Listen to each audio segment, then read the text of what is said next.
Mensagem que edifica, com o pastor Francisco Tércio. Glória a Deus. Muito bem, meus amados, nós agora vamos à palavra de Deus. Hoje nós vamos trazer um tema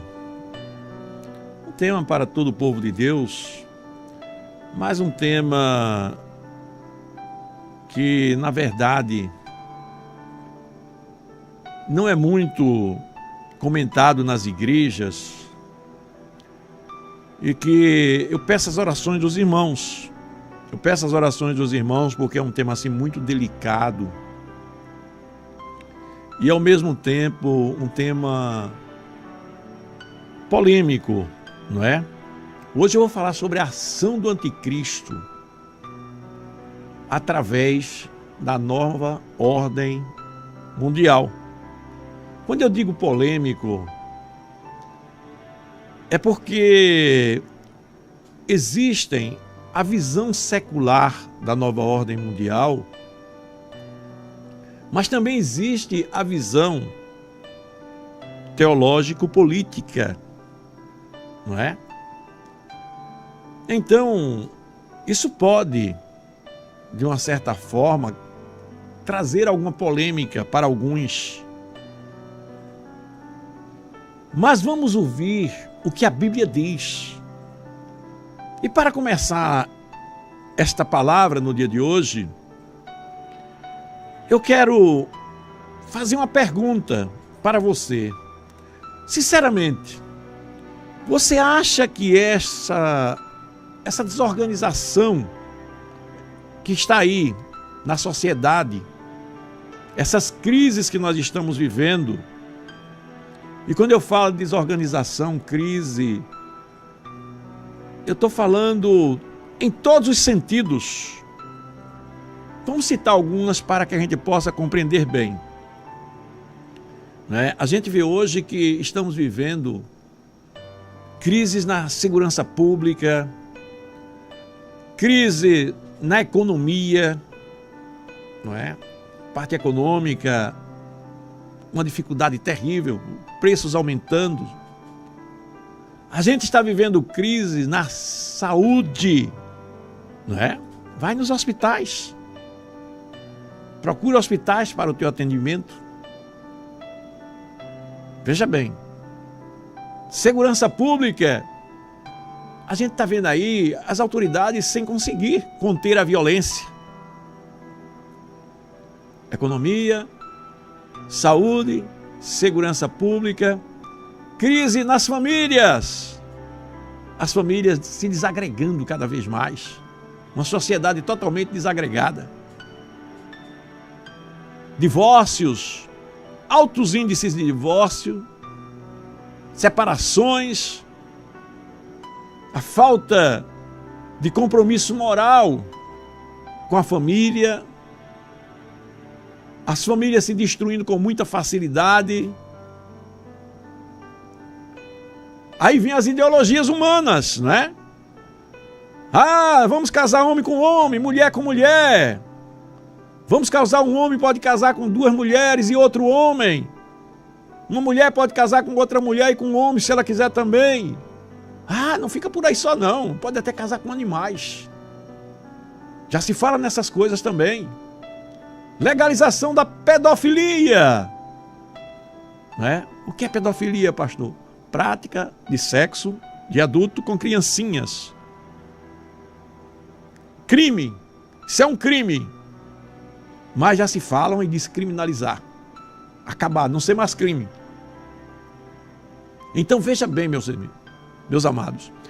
Quando a gente vê essa desorganização social, essas crises na sociedade, será que tudo isso deve ser atribuído simplesmente aos governantes? A culpa disso tudo é só dos governantes? Ou será que existe alguma força oculta por trás de tudo isso, que vai induzindo os homens a agir dessa maneira? Que vai levando os homens a agirem a serem instrumentos para colocar em prática todas essas coisas. Me responda com sinceridade no seu coração, diante dessa verdade que nós estamos vivendo e que você sabe que é uma verdade o que eu estou falando aqui. Tudo isso que está acontecendo, tem muito mais coisas que poderiam ser faladas aqui. Você acha que é só a desorganização política dos governantes? Ou por trás disso existem forças ocultas, espirituais, que induzem a sociedade a agir dessa maneira? Que induzem os governantes a agir dessa maneira? Então, meus queridos, eu quero ler aqui a palavra de Deus na segunda carta aos Tessalonicenses, capítulo 2, os versículos 3 e 4. Aí a Bíblia nos diz assim, olha: ninguém de maneira alguma vos engane. Isso é a palavra de Deus, a Bíblia é sagrada.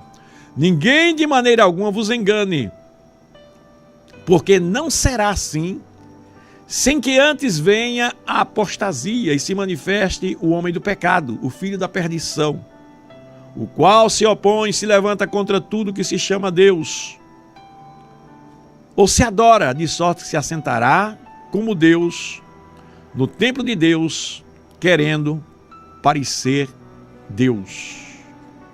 Glória a Deus. Nesse texto bíblico, meus amados, nós encontramos Paulo escrevendo aos Tessalonicenses e mostrando que antes do final de todas as coisas, antes da providência de Deus contra essa impiedade na face da terra, porque vai haver, Deus vai julgar a terra, Deus vai julgar a terra aqui mesmo, vai haver o dia do Senhor, o grande dia do Senhor, quando Deus vai acabar com todos os ímpios aqui na terra ainda. O grande dia do Senhor que a Bíblia fala. Então veja que Paulo estava mostrando aos crentes da cidade de Tessalônica que não se deixasse enganar, como se os tempos já tivessem chegado. Aí ele mostrou que haveria alguns sinais, por exemplo, a apostasia. O que é apostasia? As pessoas ignorarem completamente a Deus. E a gente já vê isso, irmãos. Tem pessoas que odeiam Deus, odeiam falar de Deus. Tem pessoas que não suportam falar de Deus, nos chamam de fanáticos, fundamentalistas, nos chamam de radicais. E essas pessoas, elas são já a manifestação da apostasia, que é a descrença total em Deus. Nós já estamos vendo isso. Mas aqui nesse texto fala também que vai se manifestar o homem do pecado, o filho da perdição, que é o anticristo. E ele se opõe e se levanta contra tudo que se chama Deus, ou tudo que é Deus. E nós já estamos vendo isso também. O espírito do anticristo já está operando. Falta se manifestar o homem do pecado. Quem é ele? Mas o espírito dele, nós já vimos que está operando na terra. Todas essas coisas que você está vendo acontecendo aí, perseguições à igreja, a tentativa de paralisar as atividades da igreja, a tentativa de proibir nós falarmos o que a Bíblia quer que nós falemos, a judicialização de pessoas que pregaram o evangelho, pregaram palavras que ofenderam a essas ideologias e que foram processadas porque as palavras de Deus, da Bíblia, ofendem essas pessoas. E a gente vê, meus amados, que tudo isso está acontecendo, se levantando contra tudo que se chama Deus. A relativização das verdades de Deus. Ou seja, ninguém pode dizer mais que existe uma única verdade. Eu continuo afirmando, só existe uma verdade. Mas se você for tentar levar isso no meio dessa sociedade corrompida que nós estamos vivendo, dominada pelo espírito do anticristo, você vai ver que muitas pessoas vão querer até lhe processar por você dizer que determinadas coisas é a verdade. Por exemplo, uma pessoa pode ser processada e dizer que não existe casamento de homem com homem e casamento de mulher com mulher. A pessoa pode ser processada por isso. Que não existe. Biblicamente não existe. Então, meus amados, a gente vê aqui manifestação da apostasia e a manifestação do homem do pecado que vai aparecer, o anticristo, o qual se opõe e se levanta contra tudo que se chama Deus e se adora, de sorte que ele vai se assentar no trono de Deus, querendo ser Deus, no templo de Deus, aqui na terra, querendo governar o mundo como se ele fosse o próprio Deus. Então, meus amados, o engano, a relativização e tentativa de desconstrução de todas as verdades de Deus, a desconstrução da família, o domínio das vontades humanas nessa sociedade sobre a vontade de Deus, são embates que a igreja está enfrentando. A igreja está enfrentando. E a Bíblia fala dessa conspiração mundial contra Deus, dos homens contra Deus, no final dos tempos. E isso será liderado pelo anticristo. E Deus nos adverte sobre isso pela sua palavra.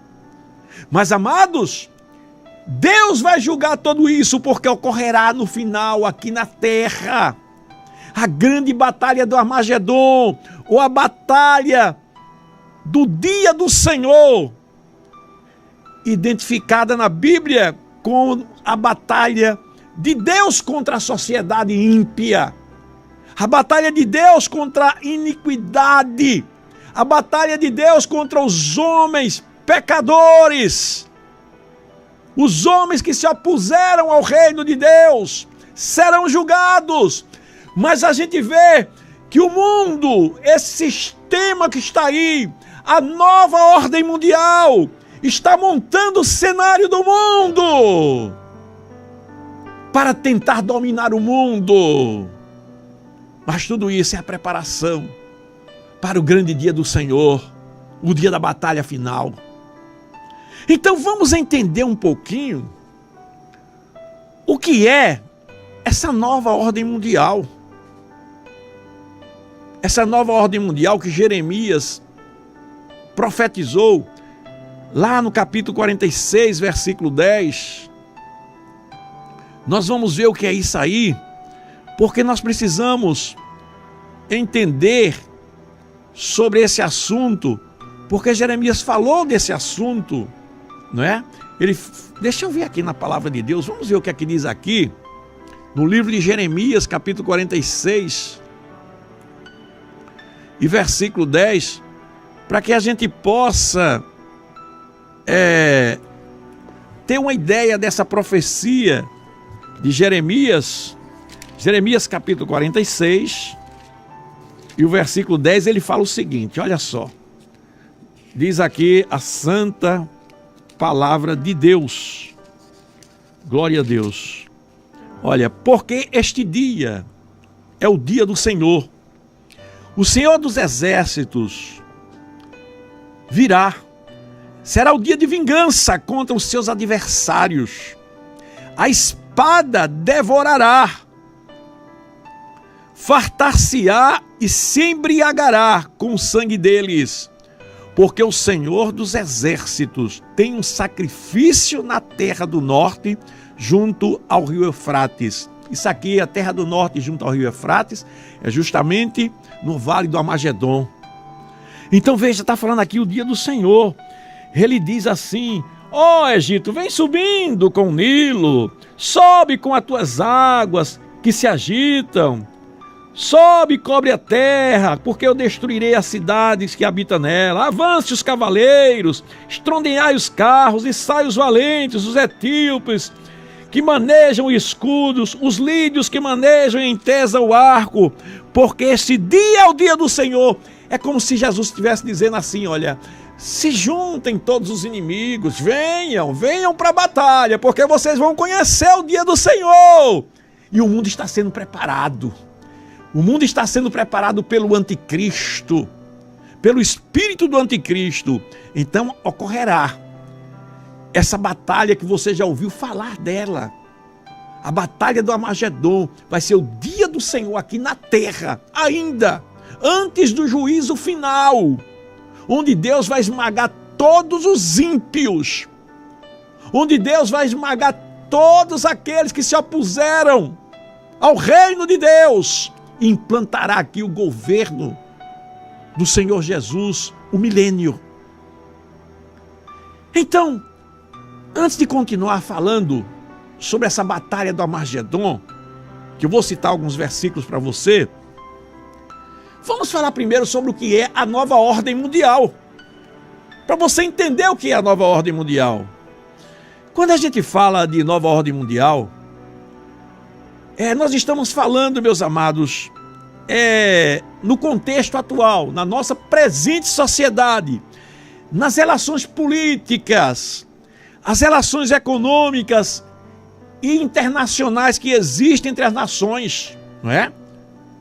Para você entender melhor, veja bem, hoje você vai ver que existem relações entre todos os países e já existem até instituições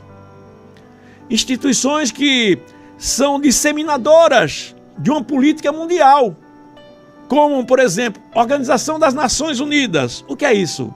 É uma organização que trata de problemas de interesse do mundo todo. É uma organização de várias nações que se reuniram e formaram a ONU.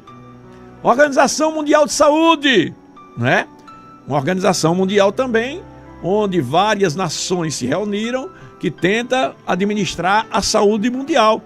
Nós vamos ver também, a nível de, vamos dizer assim, de continentes como a União Europeia, que é outro grupo que governa parte do mundo, o Mercosul, e sai por aí, não é? Instituições que vão já fazendo um governo globalizado, já se preparam para um governo globalizado, um governo que vão acima do poder das próprias nações individualmente. Então, para você entender melhor, veja bem, existe isso hoje. Esses governos, é bem verdade que eles ainda não exercem totalmente o poder, mas são governos. Eles trazem orientações, diretrizes, linhas de ações. Eles impõem que os países cumpram orientações a nível mundial. Mas para você entender melhor, houve um período que nós podemos chamar de velha ordem mundial. Quando foi essa velha ordem mundial, pastor? Só para você entender o que é a nova ordem mundial. A velha ordem mundial foi mais ou menos no período de 1947, após a Segunda Guerra Mundial, que foi até 1991, quando a União Soviética se acabou, se esfacelou. Então, nesse período, após a Segunda Guerra Mundial, havia apenas, nós podemos dizer assim, a era de um mundo bipolar. Está parecendo uma coisa difícil, mas não é não. Preste atenção com calma que você vai entender. O que é a era de um mundo bipolar, pastor? Havia dois países que dominavam o mundo. Eram os Estados Unidos com o capitalismo, os Estados Unidos com a democracia, do lado de cá das Américas, e do lado dali da Ásia, Europa, havia a União Soviética com o socialismo, não é? O comunismo, e formavam dois blocos, por isso que chama bipolar. Haviam dois polos, o polo do capitalismo e o polo do socialismo.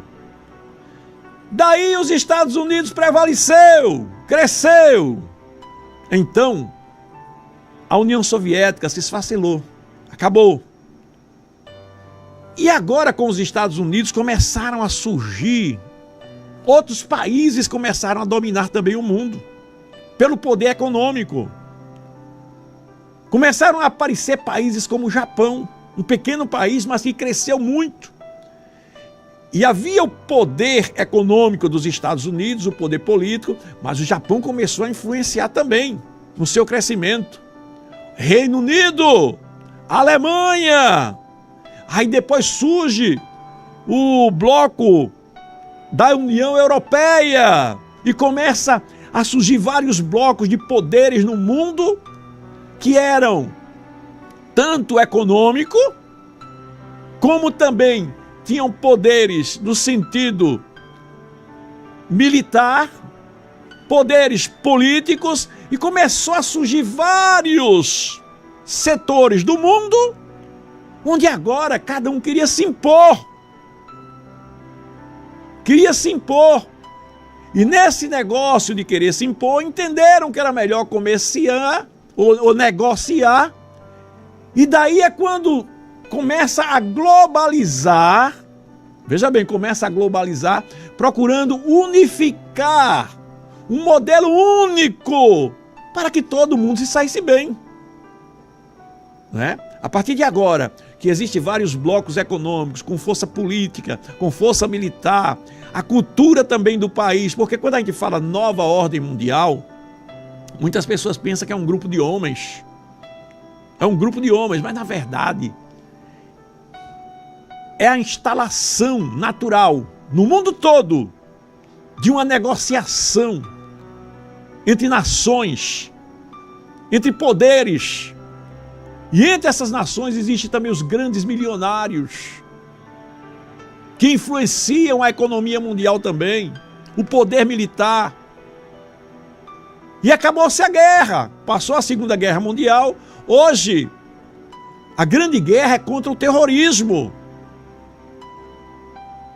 E o mundo vai se globalizando, procurando se unificar.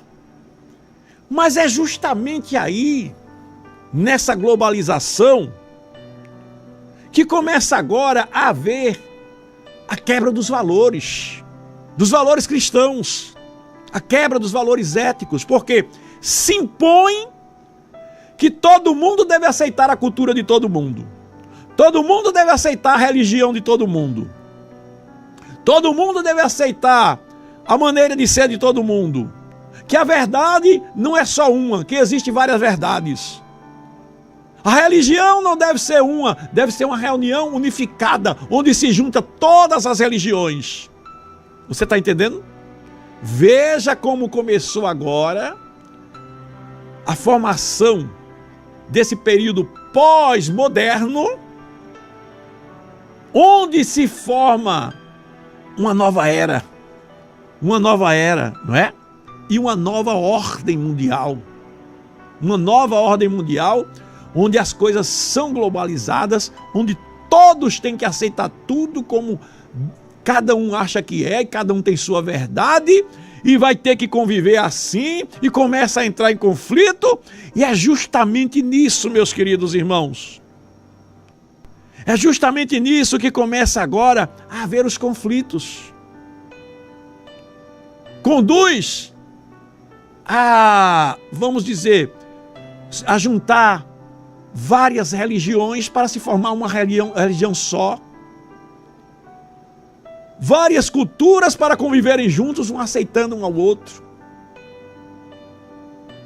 E agora vem a situação do anticristo, a nova visão política teológica que é imposta ao mundo, nós não podemos aceitar. A nova visão política religiosa que é imposta ao mundo, nós não podemos aceitar, porque só existe um Deus na terra. E quando nós dizemos isso, eles dizem, esses cristãos só atrapalham.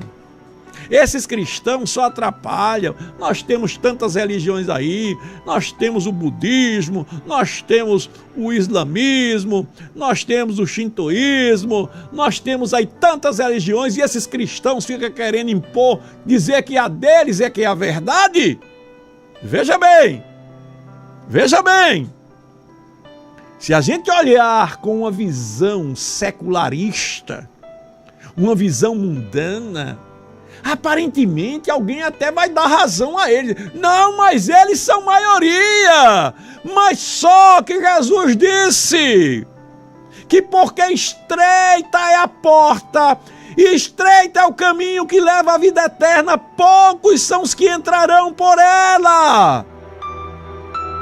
E porque larga é o caminho e larga é a porta que leva à perdição, muitos são os que entrarão por ela. Os princípios cristãos são inegociáveis.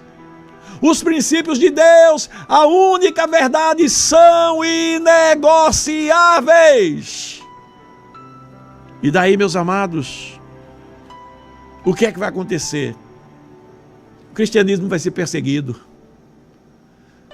O cristianismo vai ser perseguido. Você talvez não saiba, mas em países do Oriente Médio, nós temos estatísticas.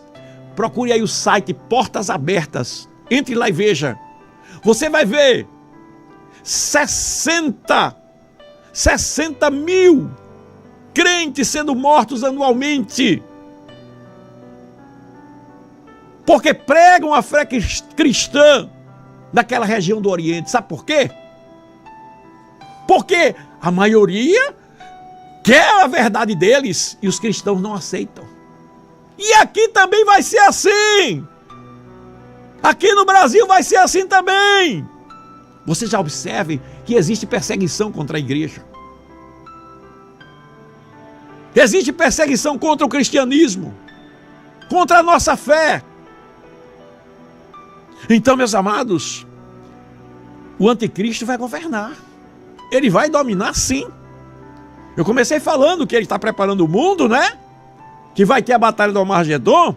Mas veja que lá no livro de Apocalipse, capítulo 13, versículo 7, mostra que ele vai ter poder sobre as nações.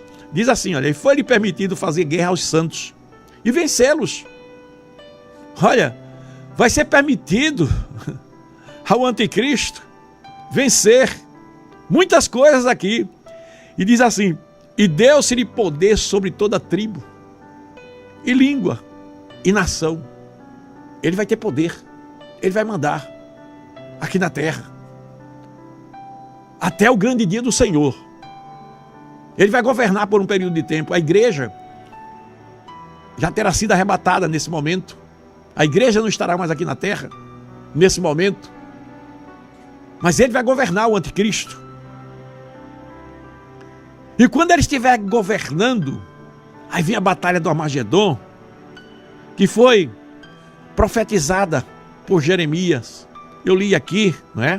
Porque esse dia é o dia do Senhor dos Exércitos, o dia da vingança, para Deus vingar os seus adversários.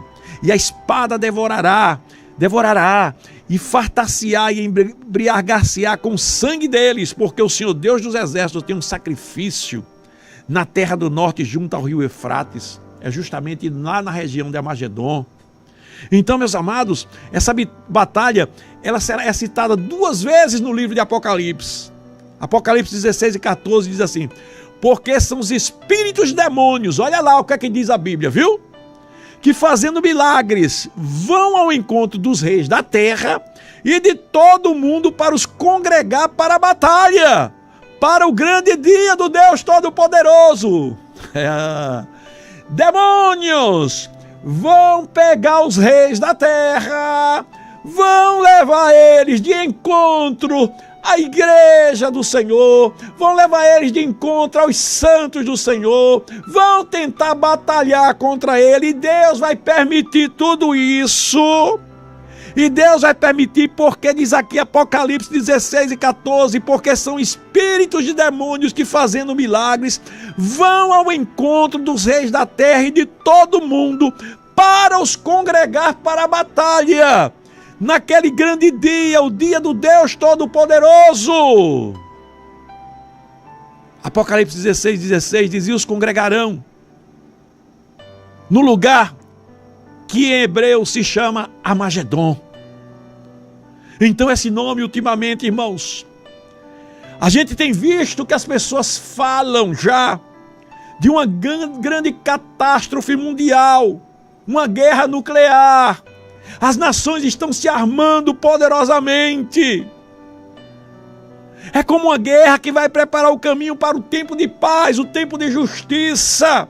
O grande dia do Senhor virá. O Salmo 92, 7 diz: quando o ímpio crescer como a erva, olha lá, e quando florescerem todos os que praticam a iniquidade, eles serão destruídos perpetuamente. Aleluia!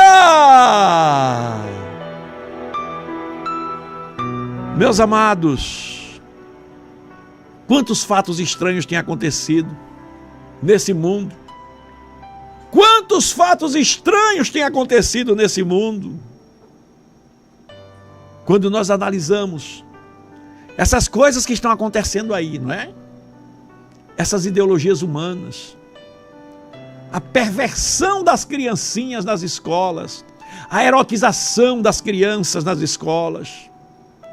Quando nós analisamos à luz das profecias bíblicas, irmãos, isso mostra evidentemente o retorno de Jesus. Isso mostra também a implantação desse governo do anticristo que ocorrerá nesse mundo. Mas mostra também o dia do juízo do Senhor. Não vai ficar assim. Olha, irmãos, eu me lembro de um grande pastor. Ele pregando, ele disse mesmo assim: olha, se Deus permitisse que os ímpios fizessem o que estão fazendo com a terra e não tomassem nenhuma providência, ele teria que voltar lá em Sodoma e Gomorra e pedir perdão porque ele destruiu Sodoma e Gomorra. Mas ele não vai voltar lá não.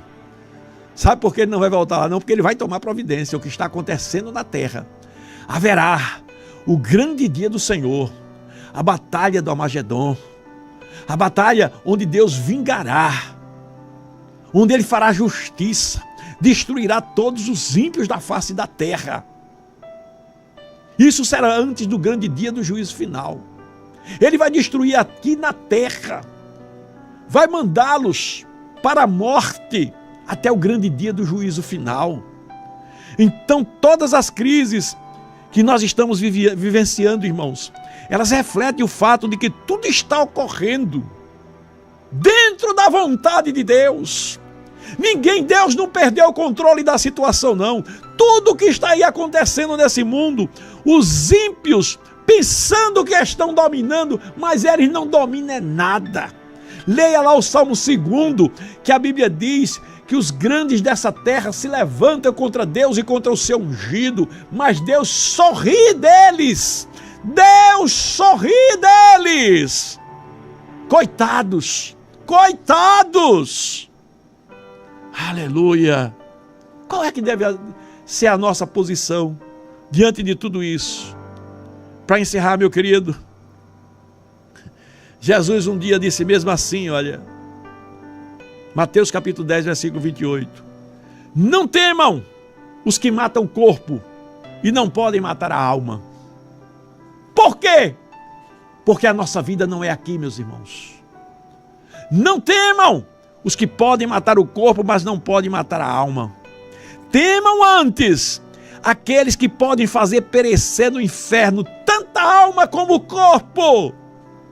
A morte é o passaporte do crente para a vida eterna. Entenda isso. Eu não estou dizendo que você vai morrer, vai ter que morrer, não. Mas você precisa entender que quem é servo de Deus, quem é serva de Deus, ele tem que entender que ele não morre. Ele não morre. A morte é o passaporte de Deus para a vida eterna.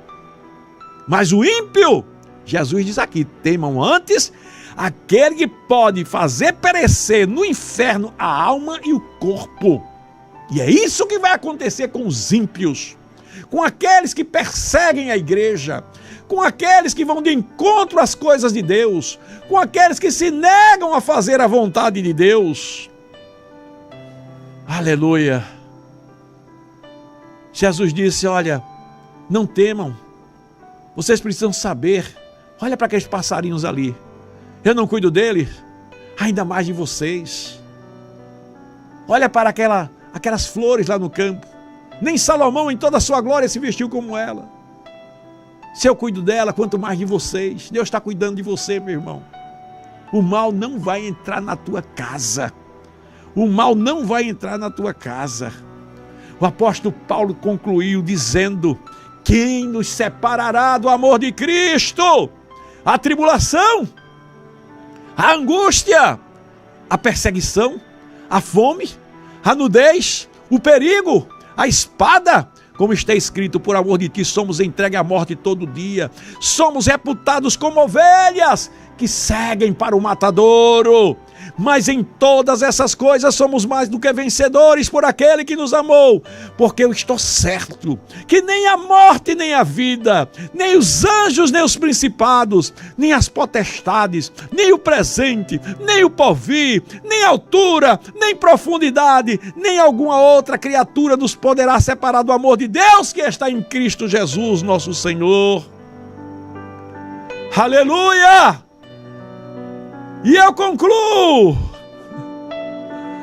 Apocalipse capítulo 6, versículo 2.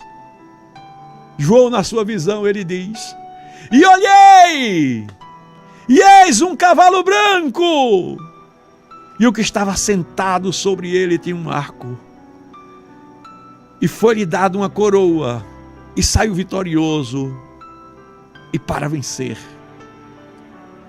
A Bíblia diz no livro de Apocalipse que na sua coxa estava escrito, Rei dos Reis e Senhor dos Senhores. Este é o nosso governante. Este é aquele que trará juízo sobre esta terra. É aquele que te sustenta com tuas fraquezas. É aquele que está contigo agora. É aquele, você mesmo sendo fraquinho, você diz, Deus, eu não encontro motivo para tu me quereres, Deus.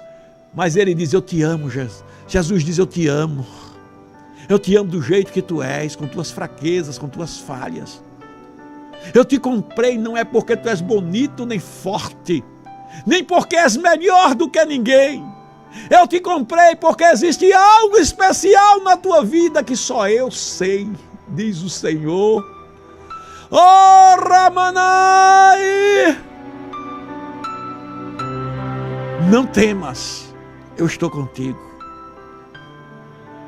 O anticristo está aí, querendo dominar esse mundo. O anticristo está aí para implantar o governo dele. E vai conseguir, eu lhe mostrei que ele vai dominar. Deus vai dar poder a ele sobre as nações. E ele vai perseguir. Mas o dia do juízo virá. O dia do juízo virá. Por isso hoje, eu digo, na minha casa não. Na minha casa não entra não. Na minha casa, quem entra é Jesus. Eu passei nos umbrais da porta da minha casa, o sangue do Cordeiro. E quando o anjo da morte vier, ele vai olhar e dizer, não, essa casa está protegida pelo sangue do Cordeiro. Não deixe o espírito do anticristo Não deixe as coisas desse mundo entrar na sua casa. Eu e minha casa serviremos ao Senhor. Que Deus te abençoe e te ajude. Em nome de Jesus. Amém, Senhor. Mensagem que edifica. Com o pastor Francisco Técio.